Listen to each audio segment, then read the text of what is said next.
when I took charge and I knew about the programs and the impact of the programs, I could see that we did not create the desired impact as was envisaged because of these lacunae in the system.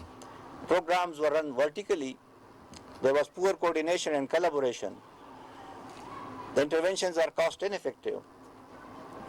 There is no innovation in the system. So we'll move from stereotyping into innovations because resources are not enough to match the needs of the hour. So we would ensure the best utilization of those resources whichever is available to us, and even if other resources are pumped into the system, that will be utilized transparently, efficiently and effectively, with due accountability to the public and the donors and the international community as well.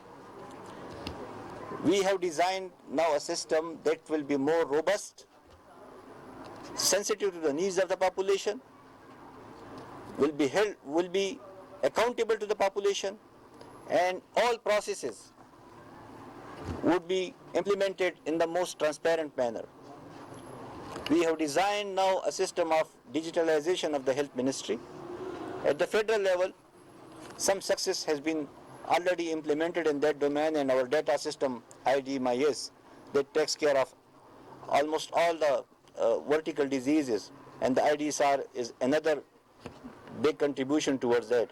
But we would like this system to be implemented right at the BHU level in the digitalized manner. So in the BHU level, the health center level, the data, instead of these registers manually, it will be transformed into a digitalized network. Analysis will happen at this facility level. We will build the capacity of the health system at the BHU level. We will equip them, the plan for it, and then the same data set will go digitally to the districts, and from districts to province. We already have a system for that, and at the national and federal level, we have a digitalized analysis system.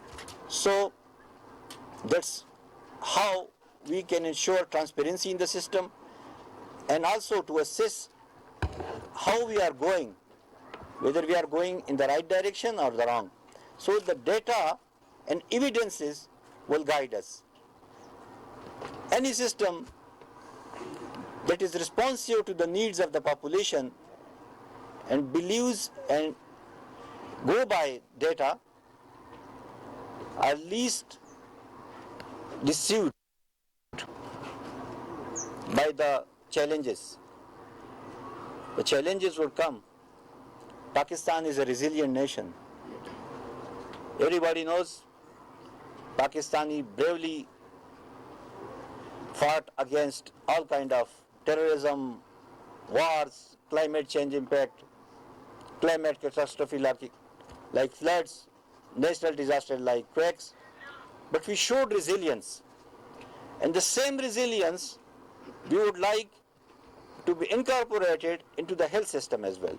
So now, thanks to the British government, we have entered into a partnership with the British government whereby our health system would be made climate resilient. And for that, a framework has already been developed, and it will be operationalized after due consultation, so that the health system is enabled to better respond to any climate change catastrophe, reduce the risk of the population, and also address the morbidity and mortality associated with the climate catastrophe as we witnessed in the 2010 floods and 2022. Honorable DG Sahab and friends, I am so excited to learn that we would continue our journey towards one health, better health, one plan, one approach, and would ensure that the system, whether at the primary level, at the secondary level, is strengthened enough to provide quality care services to the population. Whenever I visit the field, I compare both the tertiary, secondary level healthcare system and the primary. Unfortunately, the primary one is still deprived of many things. Just on the way to this center, I visited a health center, and where plethora of challenges were mentioned by the doctors and the paramedics that regarding the HR, the supply the equipments. Responsibility, not only in this facility, but in consultation and cooperation with the provincial health teams, we would ensure that our primary healthcare system is so developed that the rush and the influx of the patient is reduced at the secondary and tertiary healthcare center. If you visit PIMS hospital, you will see patients with diarrhea, coughing, fever, headache, and some functional cases.